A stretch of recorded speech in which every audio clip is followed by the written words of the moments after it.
sous colonisation française. Du coup, cette langue, elles l'ont acquise à l'école, mais elle est aussi une langue par laquelle l'écriture est arrivée. C'est-à-dire, elles ont pu écrire en langue française. Pour revenir à la qualité avec laquelle on peut juger ou on peut interpréter l'écriture de Taous Sambrouch, alors c'est une écriture pratiquement autobiographique. Il y a comme une sorte d'omerta littéraire faite par certains critiques à vouloir à tout prix classer l'œuvre de Taous Sambrouch dans ce qu'on appelle roman, alors qu'elle-même, elle se refuse à ça.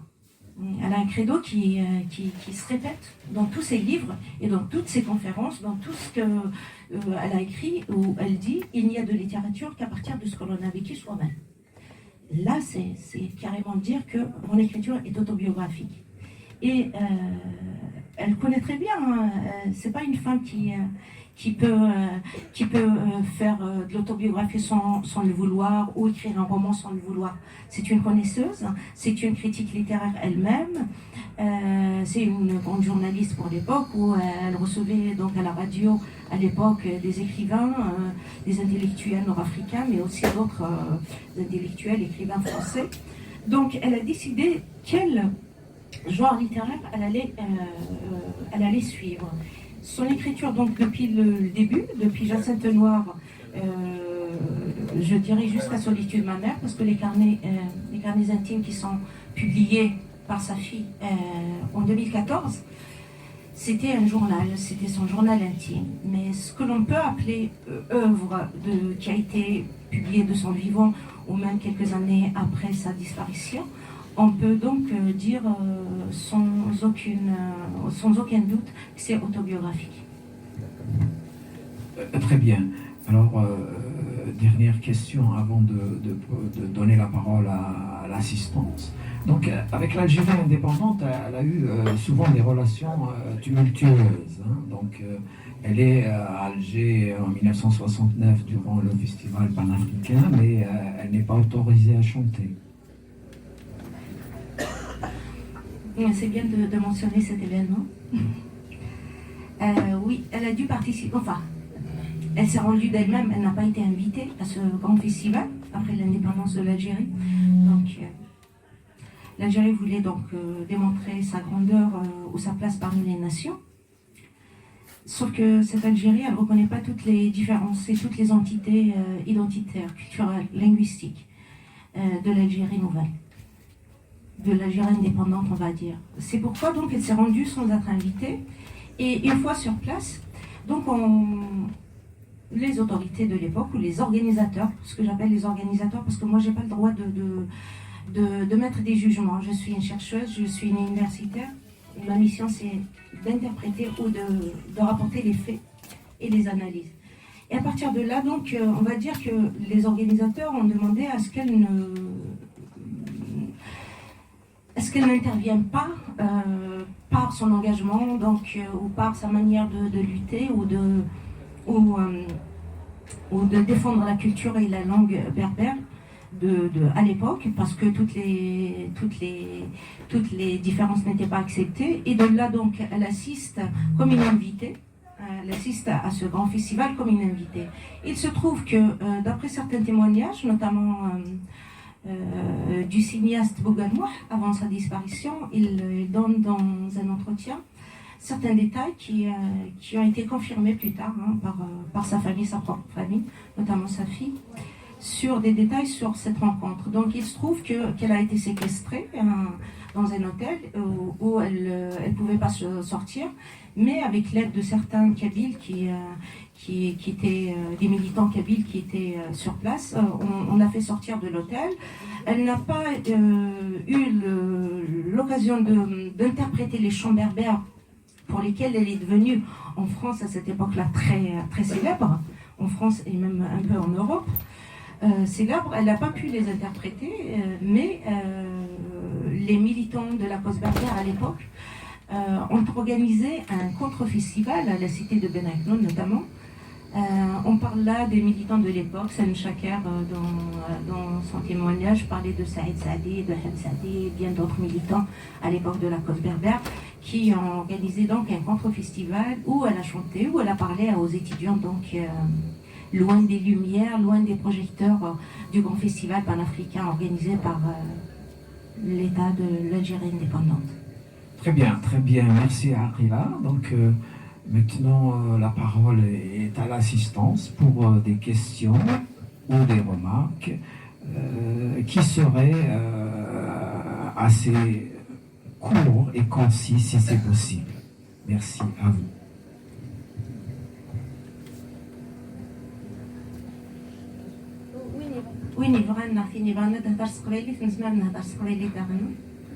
C'est clair. Oui.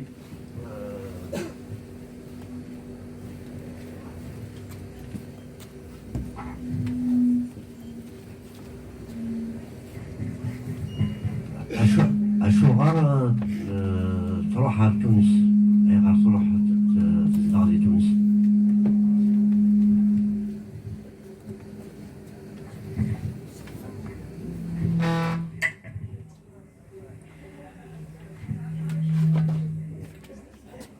Bien sûr, c'est à toi. Je vous réponds en français pour que les gens comprennent, c'est mieux. Alors l'histoire est longue, hein. Je peux prendre 2 heures, rien que pour cette question. Pourquoi elle a choisi de partir en Tunisie? C'est pas elle qui a choisi en fait. Elle est née en Tunisie. En 1913, elle est née en Tunisie. C'est ses parents qui ont décidé de quitter la Kabylie. Donc en 1904, ils ont quitté la Kabylie. Donc son père, le Qassem Amrouche, et sa mère Fatma, qui étaient installés après leur mariage à El Ali, ont décidé donc, pour des raisons économiques, etc., ont décidé de quitter la Kabylie et d'aller donc trouver du travail en Tunisie. Donc le papa est parti en premier, il a trouvé dans les chemins de fer en Tunisie du travail, il est revenu, il a pris la famille. Donc arrivé là-bas, donc la famille s'est installée. Mais ce qui a lieu de dire, c'est qu'ils sont restés 40 ans en Tunisie. Et ça, la maman Fatma, elle le dit dans son livre. Elle dit, malgré mes 40 ans en Tunisie, j'ai jamais cessé d'être kabyle. C'est-à-dire, ils vivaient à l'intérieur de la maison, ils vivaient kabyle, ils parlaient kabyle. Ils n'ont jamais été loin de leur kabylie natale. Même géographiquement, ils sont loin, mais culturellement, c'est la Kabylie qui est un peu transportée en Tunisie. Et donc Taous est née en Tunisie en 1913. Voilà, elle n'a pas décidé de vivre en Tunisie. La famille vivait en Tunisie. Voilà. D'autres questions? Oui, Aïni. Non, mais simplement, je dis comme ça. Je voudrais un petit peu, je suis là. Je voudrais savoir la relation qu'elle avait avec Jean Giono, autant son frère et enfin, je voudrais savoir. Oui, bien sûr, Aïni, bien sûr. On est content que tu sois revenu au café littéraire, Aïni. C'est une bonne question aussi, parce qu'elle est une partie de la vie de Taous Amrouche aussi, on va dire, a été régulée par cette relation qu'elle avait avec Jean Giono.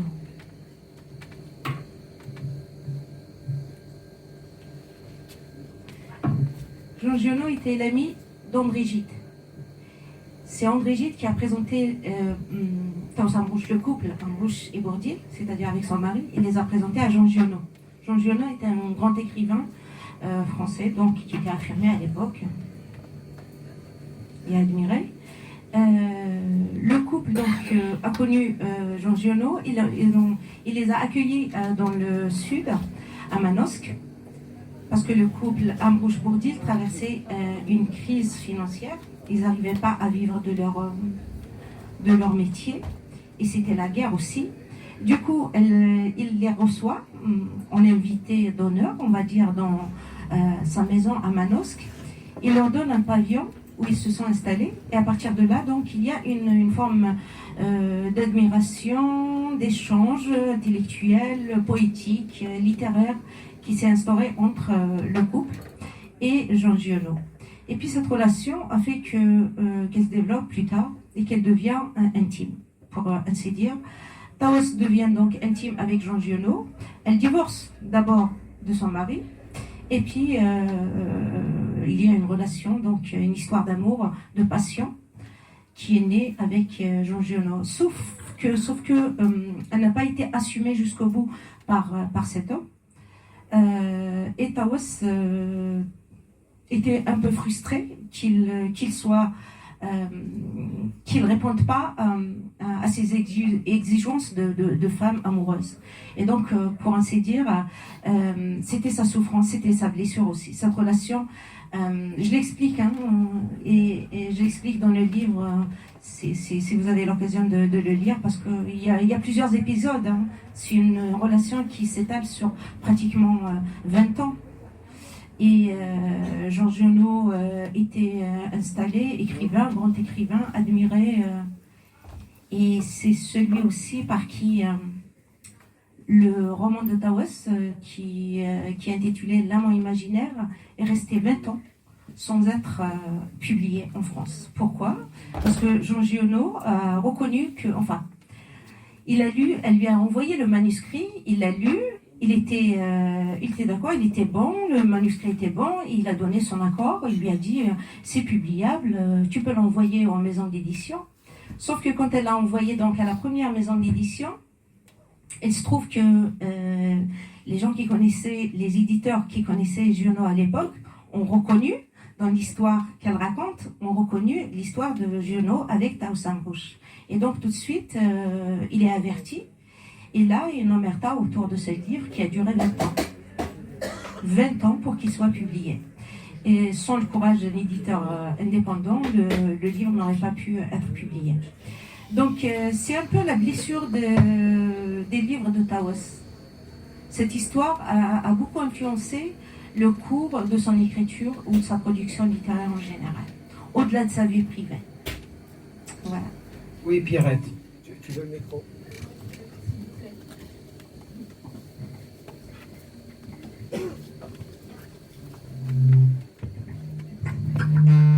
Alors, c'est moi qui fais autant de bruit, j'espère que non. Alors, j'ai pas lu Taos Amrouche, sauf quelques petits écrits que j'ai trouvés sur Internet. J'ai trouvé que cette femme était vraiment une femme hybride. À savoir qu'à travers cette femme, on retrouve, à mon sens, beaucoup de modernité, féminité, parce que ce qu'on sait surtout d'elle, ce sont ses chants. C'est une diva. Moi, c'est comme ça que je la classais. Et je me suis rendu compte qu'elle avait un panel énorme à son actif. J'ai même lu un de ses textes qui est extrait de Carnet intime. Et je trouve qu'elle a un courage, il y a une féminité, il y a une force. Elle a eu une vie de combattante féministe. J'ai même essayé de retrouver son nom dans ce qu'on a appelé les 343 salopes à un moment donné dans un grand journal, en me disant je suis sûre qu'elle va militer dans ce sens. Je ne l'ai pas trouvé, c'est pas grave. Mais pour moi, ce que j'en retiens, parce que ce qui m'en était resté, c'était la diva, la chanteuse, la terrienne, la déesse. À la limite, quand on la regarde, on voit une guerrière. Tout à fait, on voit Hélène, on voit la Rome antique, la Grèce antique. Mais dans Carnet intime, je me suis permise de penser qu'après, quelques années après, il y a eu Régine Deforges qui a osé écrire des textes d'une telle force.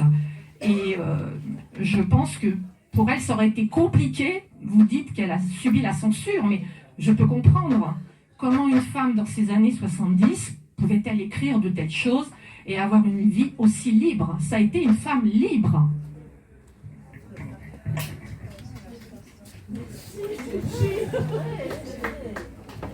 Merci.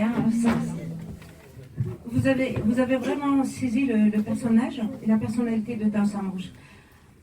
Ce que je m'attelle dans ce livre à faire, c'est d'abord, parce que tout le monde la connaît en tant que cantatrice des chants anciens berbères.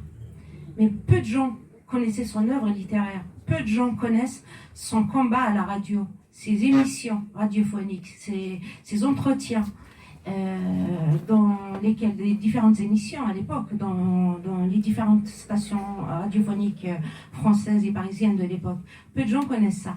Et pour ainsi compléter votre propos, c'est dire que Taous Amrouche était avant-gardiste et pionnière sur plusieurs questions. C'est ce que je détaille dans le livre pour dire que non seulement sur l'écriture, sur le plan artistique, elle était pionnière, mais sur plein d'autres questions aussi, féministes notamment, auxquelles je m'intéresse aussi dans mes recherches.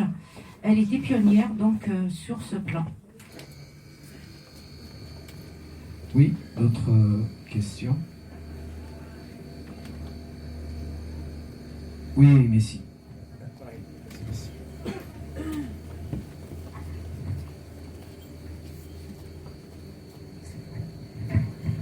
Oui, bonsoir. Moi, je voudrais vous poser une question. En fait, votre analyse étant, Taous Amrouche était l'initiatrice de l'Académie Berbère. Au départ, il y avait Rahmani Abdelkader. Donc, comment se fait-il que c'est Arab Saoud qui a pris le pouvoir? Et qu'est-ce que vous en savez? Je voudrais en savoir plus.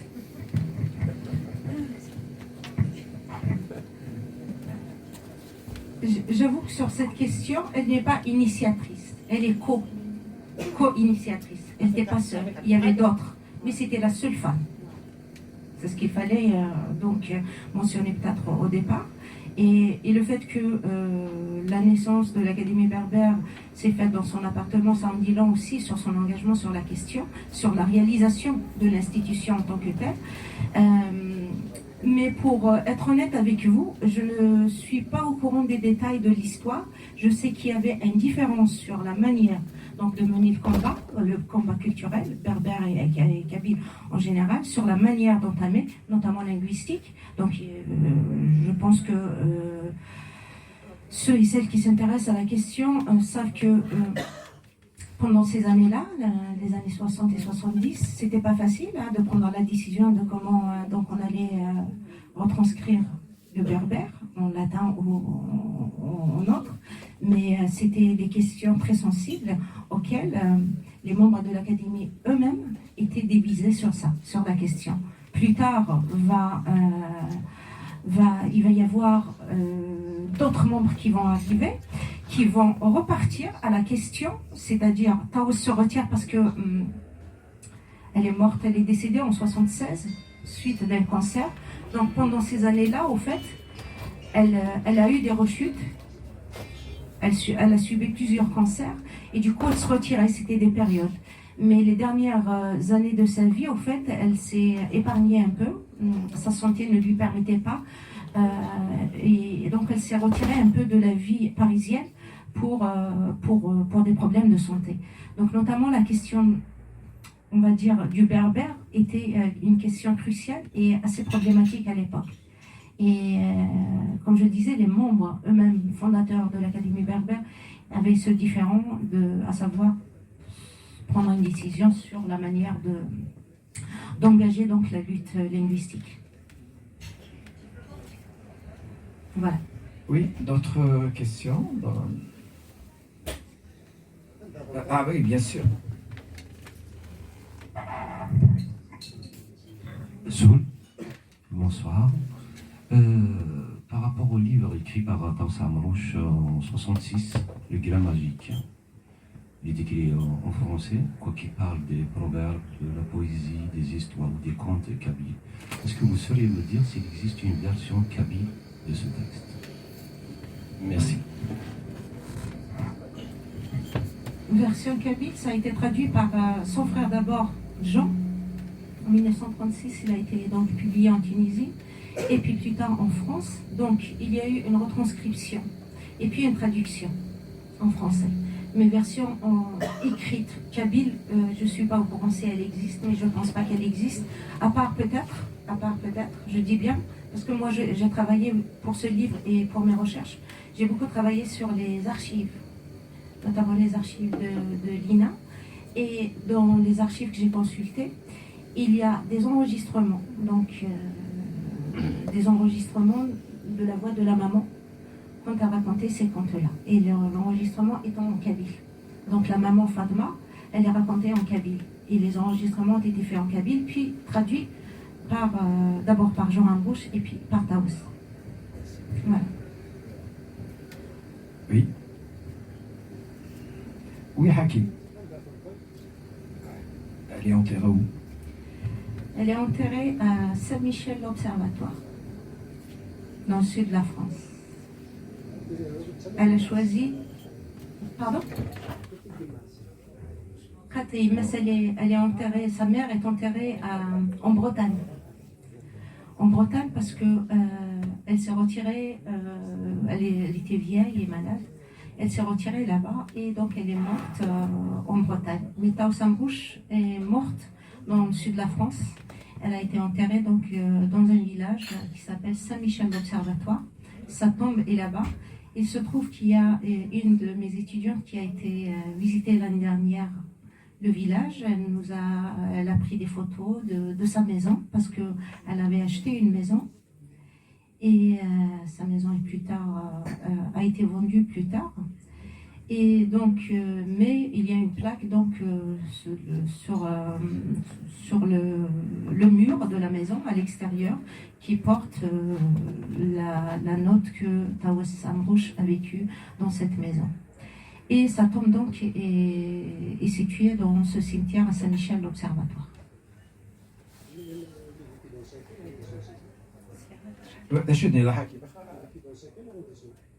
Khaté, dans le quartier des Batignolles, dans le 17e.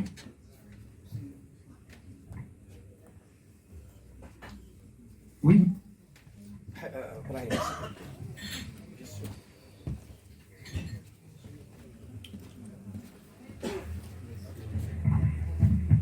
Bonsoir. Si vous permettez que je revienne à la première question qui a été posée, à savoir par le monsieur Kabyle, pourquoi le départ de cette famille à Tunis? Est-ce qu'en ce moment-là, avant qu'il ne parte, il faut parler de sa grand-mère, pas de sa mère plutôt. C'est un mariage illégitime au regard de la tradition kabyle, dans le sens où il n'a pas voulu se remarier avec le frère de... Vous parlez de la grand-mère là? La grand-mère, oui, oui. Donc, je pense personnellement qu'elle a été cette culture, excusez-moi, parmi les gens qui écoutent sur les minoritaires, peut-être penser, elle était extracisée, c'est-à-dire qu'on l'a quand même sorti de la tradition kabyle au point que c'est les grands-parents, c'est les pères blancs qui l'ont récupéré et qui l'ont donc éduqué. Cette dame Taous Amrouche, finalement, toute cette culture qui l'a poussée à la porte pour aller en Tunisie, finalement, elle rend hommage à cette culture.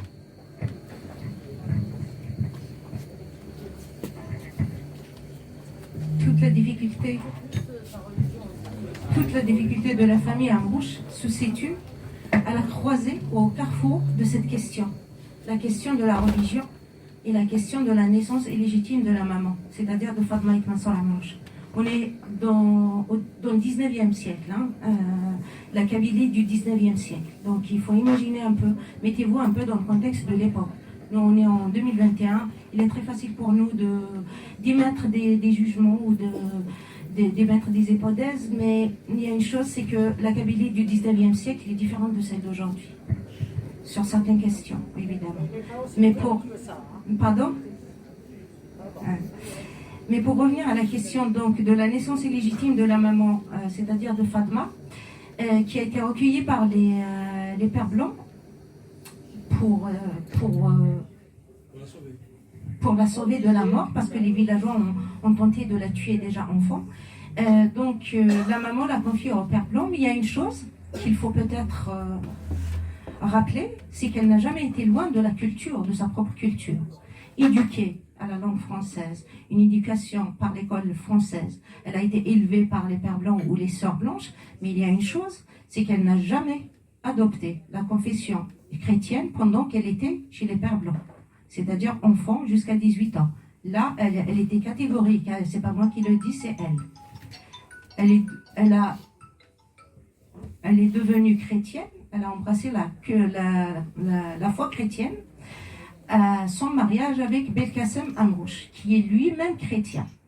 Vous voyez, les pères blancs ont organisé une rencontre donc, entre son futur mari, qui est Belkacem, et elle-même, donc, en vue d'un mariage, d'un éventuel mariage.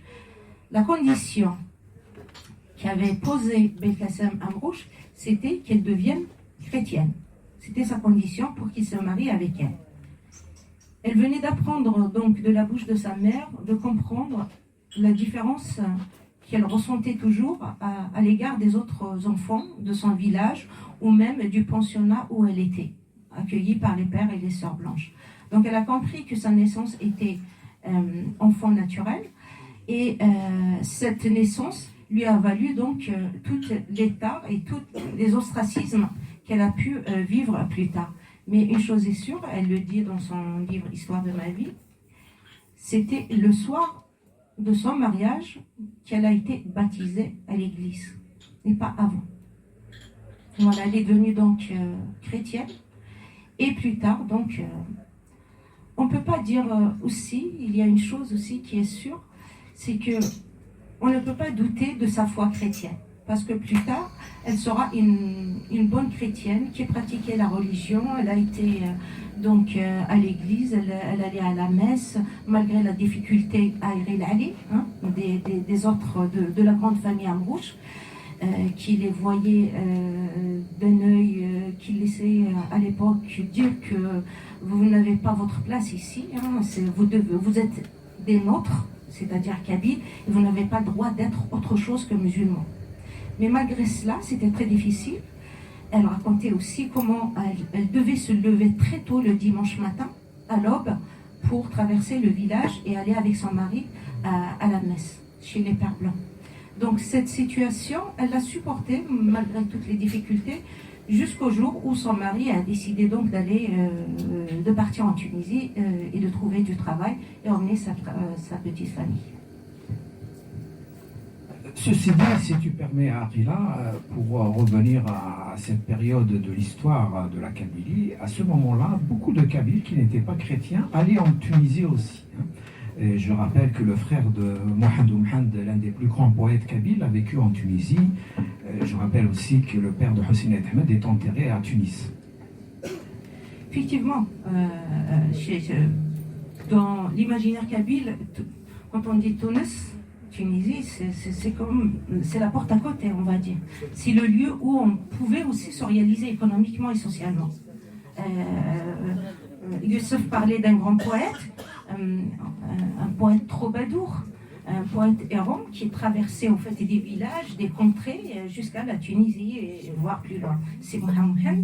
Et puis d'autres aussi, d'autres personnes, d'autres Kabyles qui étaient lettrés à l'époque, notamment le père d'Ikrimet, lettré en arabe, et Tunisie. Et pourquoi la Tunisie? Parce que non seulement il y a du travail, parce que la Kabylie de la fin du 19e siècle était très pauvre et les gens étaient très malades, étaient très pauvres au point de sacrifier au fait leur famille et de décider de partir ou voilà, de changer de vie et de vouloir une ascension sociale.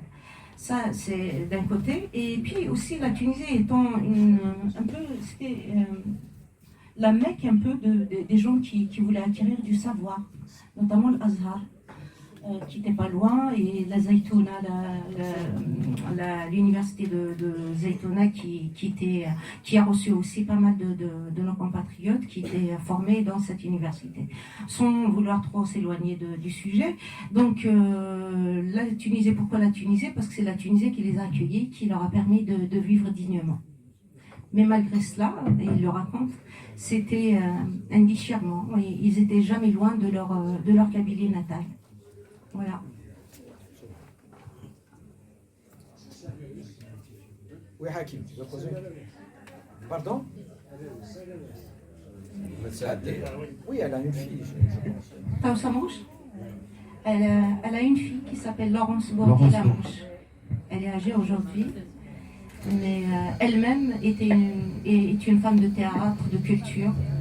Elle a beaucoup contribué aussi à la culture berbère et kabyle. Elle a écrit, oui, c'est une femme qui a contribué aussi à la sauvegarde de la mémoire de sa mère et de la mémoire des Amrouches en général. Et Laurence, elle a un garçon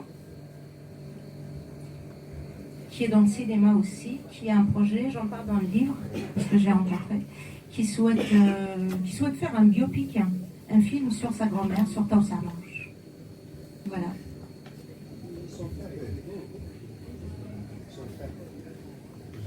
Jean, est-ce qu'il est vivant? Non, Jean est mort. Il est mort en 62. Jean, c'était quelqu'un aussi qui a beaucoup milité pour l'indépendance de l'Algérie, comme vous le savez. Et donc, c'était l'intermédiaire entre le GPRA et le général de Gaulle.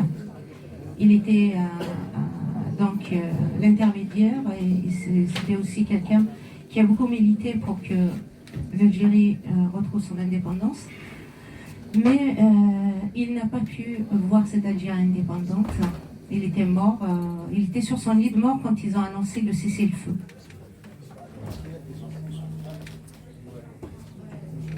Oui, il a un fils qui est installé, qui est entre la France et l'Afrique du Sud. Et qui est un amateur d'art. Voilà. Oui, d'autres questions? Avant de laisser Aqila dédicacer son livre, peut-être on peut prendre 2-3 questions.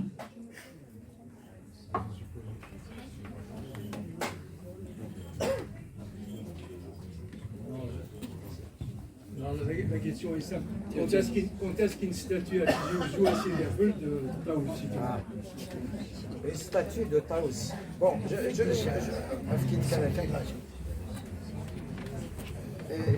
Justement, je voulais poser une question qui se rapproche de la tienne, parce qu'aujourd'hui, il y a un lycée à Taous Amrouche à Sidi Aïch. Je ne sais pas si la maison de la culture de Vgaïef, elle est officiellement maison de la culture Taous Amrouche, parce que les gens l'appellent maison de Taous Amrouche. Alors, Aqila, c'est pour toi. Je l'ai dit dans le livre pour la maison de la culture de Béjaïa. C'était une initiative citoyenne. Autrement, elle avait un autre nom dessiné par le ministre de la Culture de l'époque. Pour dire, elle est toujours... Enfin, les gens de Bougie, les gens l'appellent, les Kabyles donc l'appellent la maison de culture Taous Amrouche, mais officiellement, elle est toujours... elle n'a pas pris le nom officiel, c'est-à-dire sur les papiers. C'est ce que je croyais aussi. Ça, c'est l'information que j'ai eue récemment.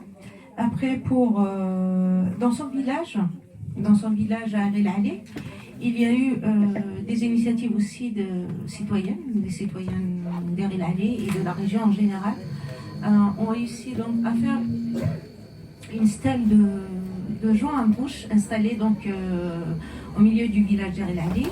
Il y a eu aussi une association à Er El Ali qui a pris le nom de Jean et Taous Amrouche. En plus du lycée dont parlait Youssef, qui est situé à Sidi Aïch. Et il y a un espace jeune juste à quelques 100 mètres d'ici,